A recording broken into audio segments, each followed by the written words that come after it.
আসসালামু আলাইকুম ওয়া রাহমাতুল্লাহি ওয়া বারাকাতুহু। এখন যেখানে আছি সেটা হচ্ছে মসজিদে নববীর সামনে। সময়টা হচ্ছে বিকাল। এখানে সময় এখন বাজে 4:50। তো আমাদের আজকে কিন্তু শেষ দিন। আমরা আজকে থেকে 13 দিন আগে এখানে আসছিলাম, মানে সৌদি আরবে আসছিলাম। তো মক্কায় ছিলাম 11 দিন, আজকে থেকে 2 দিন আগে আসছি মসজিদে মদিনা শরীফে। তো মসজিদে নববীর সামনে এখন আমরা আছি। চতুর্পাশে অসংখ্য মানুষ যারা মসজিদে নববীর দিকে এগিয়ে যাচ্ছে। মাগরিবের নামাজ পড়বে একটু পরে। আমরা কিন্তু মাগরিবের নামাজ পড়েই এখান থেকে বের হয়ে যাবো। তবে লাস্ট সালাম কি রাসূল করিম সাল্লাল্লাহু আলাইহি সাল্লামের রওজা মুবারকের পাশে দিতে পারবো কিনা সেটা চিন্তা করছি। তবে আশা করছি লাস্ট সালাম যেন আমরা রোজার পাশে দাঁড়িয়ে দিতে পারি।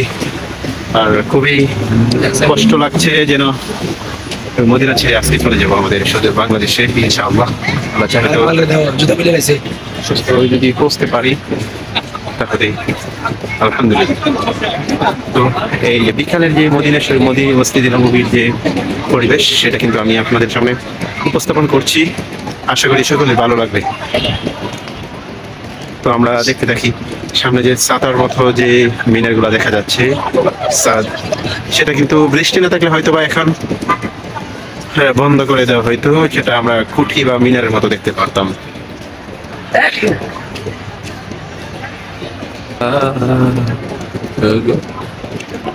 Thank you.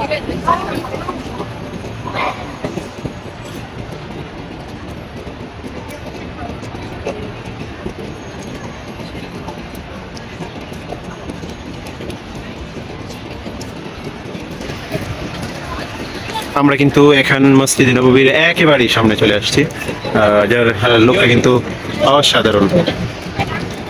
এখানে আমরা 3 থেকে 4 জন আসছি। তো অন্য সফর সঙ্গীরা আছে কিন্তু নিচে অপেক্ষমান। আমরা যে হোস্টেলে থাকি সেই বিল্ডিং এর নিচে। আমরা কিছুক্ষণ পর মেবি 6টা থেকে 7টা এর ভিতরে কিন্তু আমরা বাসে উঠে আমরা এয়ারপোর্টে পৌঁছে যাব। মদিনার যে এয়ারপোর্ট সেই এয়ারপোর্টে চলে যাব। তো আমাদের গন্তব্য হবে প্রথম হায়দ্রাবাদে। সেই হায়দ্রাবাদ থেকে পরে কিন্তু আমরা আবার ওখানে বিমান ল্যান্ড করার পরে হায়দ্রাবাদ টু বাংলাদেশ। তো বাংলাদেশে পৌঁছতে পৌঁছতে আগামীকালকে মানে মঙ্গলবার 18 তারিখ বিকাল 3:30 অথবা 4টা বাজতে পারে আর কি। তো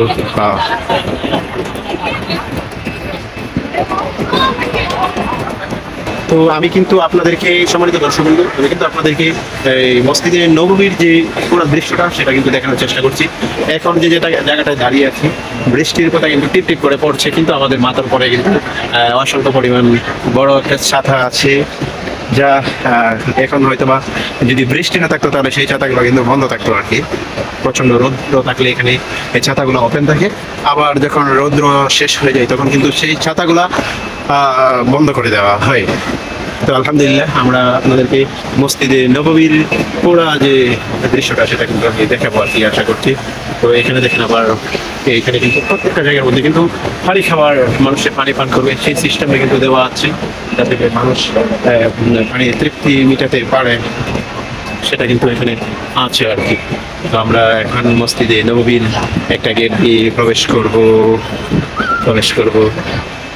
এখানে কিন্তু আমাদের জুতা খুলে ফেলতে হবে, জুতা খুলে তারপরে প্রবেশ করতে হবে।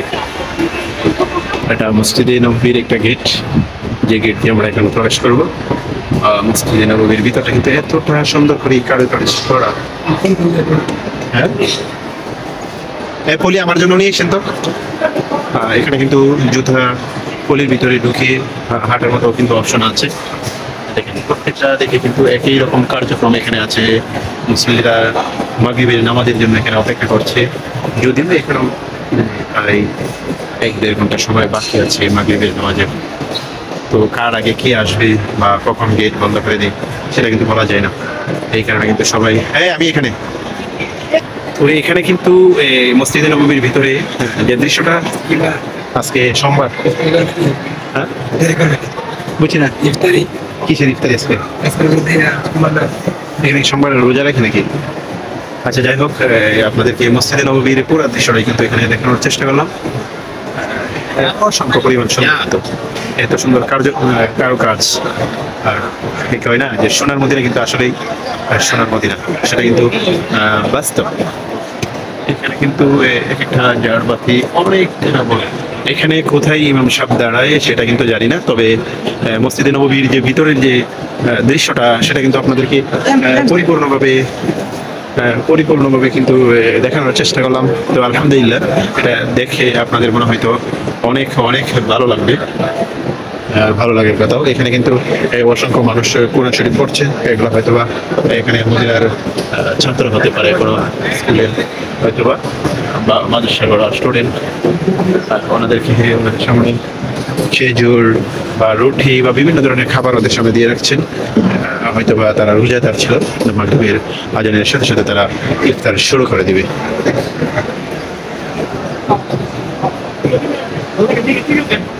আমি কিন্তু আপনাদেরকে মসজিদে নববীর পুরো দৃশ্যটাই দেখানোর চেষ্টা করছি। পুরো দৃশ্যটা চতুর্পাশে কিন্তু এখানে কোরআন শরীফ পড়ছে অনেকেই, এরপরে বিভিন্ন আমল দ্বারা সবাই নিয়োজিত আছে।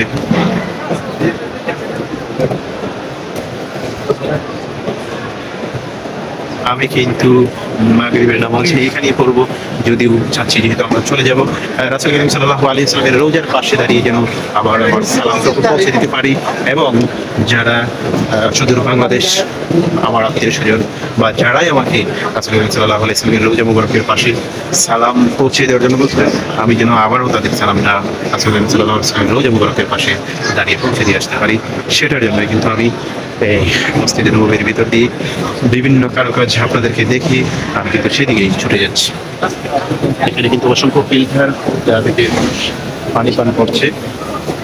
আমি যেহেতু দ্রুত হাঁটছি, এদিকে কিন্তু মাগরিবের নামাজের সময় যেহেতু একবারে কাছে, তাই কিন্তু আমি দ্রুত হেঁটে ওইদিকে চলে যাচ্ছি। এখানে কিছু ভাইয়েরা কাজ করছে। বৃষ্টির পানি যেহেতু চতুর্পাশে, বৃষ্টি কিন্তু এখনো প্রচুর হচ্ছে। যেখানে পানি জমে আছে সেই পানি কিন্তু এখান থেকে নিষ্কাশনের ব্যবস্থা করছেন। যদি বৃষ্টি 5 মিনিটের জন্য থামে তাহলে একেবারে বৃষ্টি পানি এখানে খুব তাড়াতাড়ি শুকিয়ে যাবে। ইসলামের রওজা মুবারকের পাশে গিয়ে এখন দাঁড়াতে পারবো কিনা সেটা জানি না, কিন্তু যতটুকু ভাবছি যে পারবো সেই উদ্দেশ্য নিয়ে কিন্তু আমরা সামনে এগিয়ে যাচ্ছি। তো এই যে সবুজ যে মিনারটা দেখা যাচ্ছে, সেখানে কিন্তু রাসূল করিম সাল্লাল্লাহু আলাইহি ওয়াসাল্লামের রওজা মুবারক। আল্লাহু আকবার, সাল্লাল্লাহু আলাইহি ওয়াসাল্লাম। আসসালামু আলাইকুম ইয়া রাসূলুল্লাহ, আসসালামু আলাইকুম ইয়া রাসূলুল্লাহ, আসসালাতু ওয়াসসালামু আলাইকা ইয়া রাসূলুল্লাহ, আসসালাতু ওয়াসসালামু আলাইকা ইয়া হাবিবাল্লাহ, والصلاة والسلام عليك يا حبيب الله، والصلاة والسلام عليك يا نبي الله। রাসূল, তোমার কাছ থেকে তোমার মদিনা শরীফ ছেড়ে আজ আমাদের বাধ্য সুদূর বাংলাদেশে চলে যেতে হবে। মজদুর কো মজদুর কো এ সৈয়দ আদম দিদারে লাকানা ইয়া ওয়াজ। যদিও হয়তোবা আমরা সেটা আমাদের জন্য সেটা করতে পারবো না, কিন্তু অতীতে সেটা হয়েছিল, সেইটার জন্য আমিও আপনাদের সেটাই রাসূল, তুমি এখানে শুয়ে আছো। আমরা যত প্রকার সালাম প্রদান করি বাংলাদেশ থেকে, তুমি আমাদের সেই সালামগুলোকে গ্রহণ করে, বিশেষ করে যারা সালাম তোমার কাছে প্রদান করেছে উঠিয়ে দিও জন্য আল্লাহ তাদের সালাম করতে রাসূল, তুমি তাদের সালাম গ্রহণ করে দিও সাল্লাল্লাহু আলাইহি ওয়াসাল্লাম। اللهم صل على محمد النبي الأمي وعلى آله وسلم تسليما। তো এখানে কিন্তু পানি নিষ্কাশন এবং পরিষ্কার করার জন্য কিন্তু সবসময় তারা নিয়োজিত থাকেন, এমনকি সবসময় তারা এসে পানি নিষ্কাশনের জন্য খুব সুন্দরভাবে সেগুলো পরিষ্কার করে আবার আগের রূপটা ফিরিয়ে দেয়। তো আজকে মসজিদে নববীর ভিডিওটা আপনাদের জন্য এই পর্যন্তই। দেখা হবে অন্য কোনো ভিডিওতে। আসসালামু আলাইকুম ওয়া রাহমাতুল্লাহি ওয়া বারাকাতুহু।